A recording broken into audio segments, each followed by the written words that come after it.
നമ്മൾ ആ പ്രൊമോയിൽ കണ്ട വഴക്കും വക്കാണും ഒക്കെ ഉണ്ടല്ലോ, അതായത് നമ്മുടെ ജാസ്മിൻ ജിൻഡോ ജയിലിൽ കിടന്നുകൊണ്ട് ഞാൻ എപ്പിസോഡ് മൊത്തം കണ്ടു കേട്ടോ. എനിക്ക് മനസ്സിലായ കാര്യം എന്ന് പറഞ്ഞാൽ ഇത് ജിൻഡോയുടെ ഒരു ഗെയിം പ്ലാൻ ആയിരുന്നു.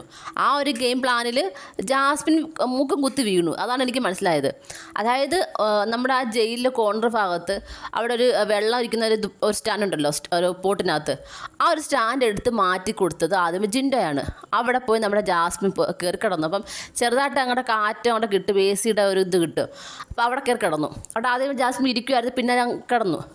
അങ്ങനെ രാത്രി ഒരു 12:30-12:45 ആയ സമയത്ത് ജാസ്മിന് കാല് നൂത്തി വയ്ക്കാൻ വയ്യ. അപ്പം കുറേ നേരം കാല് മടക്കി കിടക്കുമ്പോൾ നമുക്ക് ഭയങ്കര ബുദ്ധിമുട്ടല്ലേ. അപ്പോൾ കാല് നൂത്തി വയ്ക്കാൻ വയ്യ.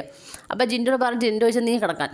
ഒന്നേ ജിൻഡോ അങ്ങോട്ട് നീങ്ങിയെങ്കിൽ അവിടെ ഈ വർത്താനം തീർന്നത്. പക്ഷേ ജിൻഡോ നീങ്ങുമോ? ജിൻഡോ നീങ്ങൂല്ല. ജിൻഡോ ഭയങ്കര ഗെയിമറല്ലേ. ജിൻഡോ നീങ്ങി കൊടുത്തില്ല. ജിൻഡോ അപ്പം എന്തായാലും ഈ സമയത്ത് നാല് ഉറങ്ങാനും പോകുന്നില്ല. അവിടെ നമ്മൾ കണ്ടോണ്ടിരിക്കുകയാണ് എല്ലാവരും എപ്പോഴാണ് ഉറങ്ങുന്നതെന്ന്. അപ്പം ജിൻഡോ ഉടനെ ഭയങ്കര ഉറക്കത്തിൽ എന്താ ഉറങ്ങുന്നില്ലേ, എന്താ ഫാൻ്റെ കാറ്റ് കിട്ടുന്നില്ലേ ഇങ്ങനെ ചോദിക്കുന്നത്.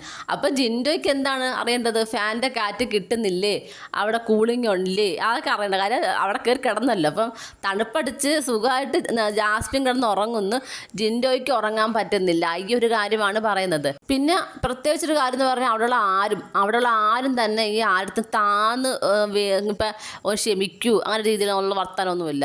അല്ലെങ്കിൽ താന്ന് ഒന്ന് നീ കിടക്കാമോ, അങ്ങോട്ട് വെക്കാമോ. പക്ഷേ ജാസ്മിൻ ആദ്യം അങ്ങനെയാണ് പറഞ്ഞത്, വളരെ സൗമ്യതയോടെ പറഞ്ഞത്. പിന്നീട് ഈ ജിൻഡോ ഇങ്ങനെ പറയാതിരിക്കുകയും മറ്റുള്ളവരും കൂടെ വരികയൊക്കെ ചെയ്ത് അവരും ജാസ്മിന് തന്നെ അനുകൂലമായിട്ടൊക്കെ സംസാരിക്കുമ്പോഴത്തേക്കും ജാസ്മിൻ പിന്നെ റാഷായി സംസാരിക്കാൻ തുടങ്ങി. അപ്പോഴത്തേക്കും പിന്നെ ജിൻഡോ പിന്നെ വിട്ടു കൊടുക്കത്തില്ല. കാര്യം എല്ലാവരും കൂടെ ജാസ്മിൻ്റെ അടുത്ത് സപ്പോർട്ട് ചെയ്യുമ്പം പുറത്തത് ഏത് രീതിയിൽ പോകും എന്നുള്ളത് മനസ്സിലാക്കാനുള്ള കഴിവ് ജിൻഡോയ്ക്കുണ്ട്. അപ്പോൾ ജിൻഡോ പറയുന്നത് എന്താണ്, ഈ എടുത്ത പോട്ട് ആ സ്റ്റാൻഡ് എടുത്ത് കൊണ്ട് അവിടെ വെക്കണം, ജാസ്മിൻ ഇരുന്ന് ഉറങ്ങിയ ഭാഗത്ത് കൊണ്ട് വെക്കണം. എന്നിട്ട് ജാസ്മിൻ വേണമെങ്കിൽ ജിൻഡോ കിടന്ന് ആ ഒരു ഭാഗത്ത് കിടന്നോ, ജിൻഡോ അപ്പോഴും മാറി കിടന്നോളാം. പക്ഷേ അത് നമ്മൾ ജാസ്മിൻ സമ്മതിക്കില്ല. പക്ഷെ അതങ്ങ് സമ്മതിച്ചു കൊടുത്താൽ മതിയായിരുന്നു. അപ്പോഴും ആ പ്രശ്നം തീർന്നേനെ. ജിൻഡോ ജയിച്ചോട്ടെ എന്ന് വെച്ചാൽ മതി. ഇവിടെ ഇപ്പോൾ എന്തുവാ, ഇവിടെ ജിൻഡോ തന്നെ ജയിച്ചത്, ജാസ്മിൻ ഒന്നും കൂടെ നാണം കിട്ടുമെന്ന് മാത്രം പറഞ്ഞാൽ മതി. ജാസ്മിൻ്റെ ഗെയിം അവിടെ പോയി. എത്ര വലിയ ഗെയിമാണെന്ന് പറഞ്ഞാലും നെഗറ്റീവ് ഗെയിമായിട്ട് തന്നെ മാറുന്നത് ജാസ്മിൻ്റെ ഗെയിം എല്ലാം. അത് തന്നെയാണ് ഇവിടെ സംഭവിച്ചതും.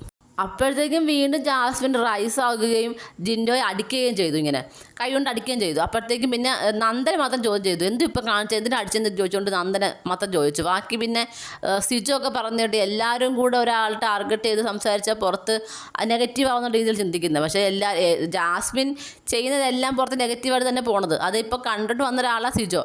അപ്പം പിന്നെ സിജോ അത് പറയേണ്ട ആവശ്യമില്ല. മാത്രമല്ല ഇവരൊക്കെ എന്തിനാ ഗെയിം കളിക്കാൻ വന്ന് തന്നെ ആലോചിക്കുന്നത്. ഭയങ്കര, ഞാൻ പറഞ്ഞല്ലോ, വരുമ്പോൾ ഭയങ്കര തീപ്പൊരി പ്രസംഗം ഓക്കെ, പക്ഷെ വന്നു കഴിഞ്ഞ് പിന്നെ എല്ലാം നനഞ്ഞ പടക്കം തന്നെ. അപ്പോൾ ആ ഒരു കണ്ടീഷനിൽ പൊയ്ക്കൊണ്ടിരിക്കുന്നത്. പിന്നീട് ഒരു 1:30 ആയപ്പോൾ കാണിക്കുന്നത് ശ്രീതു കയറി വന്ന്.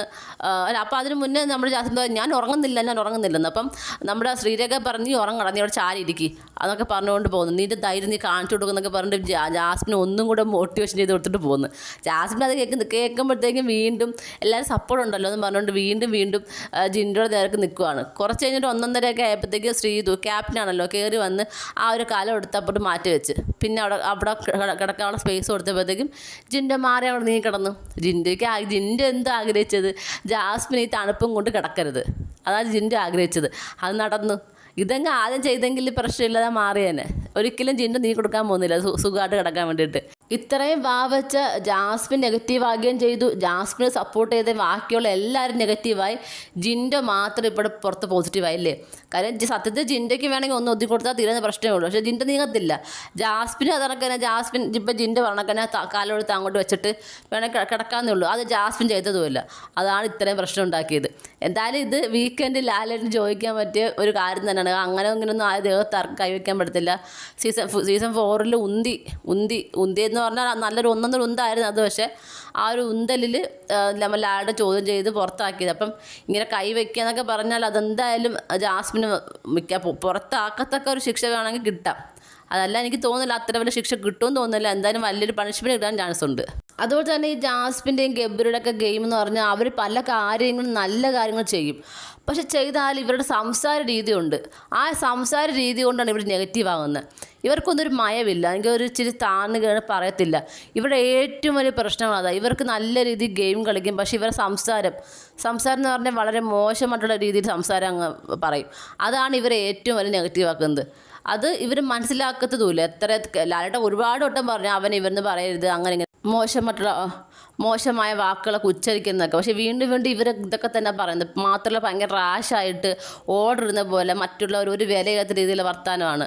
അപ്പോൾ അതൊക്കെ പുറത്ത് ഭയങ്കര ഒരു നെഗറ്റീവാണ്. ഒന്നാമത് ഇവർ നെഗറ്റീവാണ്, വീണ്ടും വീണ്ടും വീണ്ടും നെഗറ്റീവാകുന്ന ഇതുകൊണ്ടാണ്. ഇപ്പം ഈ ജാസ്മിനെ ഈ ഒരു കാര്യത്തിൽ, ജയിലിൽ കിടന്ന ഈ ഒരു കാര്യത്തിൽ സപ്പോർട്ട് ചെയ്തുകൊണ്ട് പുറത്ത് മുടിയനും ബാക്കിയുള്ള എല്ലാവരും നെഗറ്റീവായി. നന്ദന മാത്രം ചോദ്യം ചെയ്തത്. അപ്പം നന്ദന കൊള്ളാമെന്നും പറഞ്ഞ് എല്ലാവരും പറയാൻ ചെയ്യുന്നുണ്ട്. കാര്യം ഒന്നാമത്തെ ജാസ്മിനെ കണ്ടുകൂടാ, അതിൻ്റെ കൂടെ വരുന്ന വാക്കുകളും ഭയങ്കര റാഷായിട്ടാണ്. അപ്പോൾ അതാണ് മെയിൻ കാര്യം. എന്തായാലും വീക്കെൻഡിൽ ലാലേട്ടൻ്റെ അടുത്ത് പൊരിക്കാനുള്ള ഒരു അവസരം ജാസ്മിനായിട്ട് ഉണ്ടാക്കി കൊടുത്തിട്ടുണ്ട്. നമുക്ക് നോക്കാൻ വലിയ എന്താകുമെന്ന്. നിങ്ങൾക്ക് എന്താണ് തോന്നുന്നത്? നിങ്ങളുടെ അഭിപ്രായങ്ങൾ താഴെ കമൻറ്റ് ബോക്സിൽ മറക്കാതെ രേഖപ്പെടുത്തണം. കൂടുതൽ ലൈവ് അപ്ഡേഷനുമായിട്ട് ഉടനെ വരുന്നതായിരിക്കും.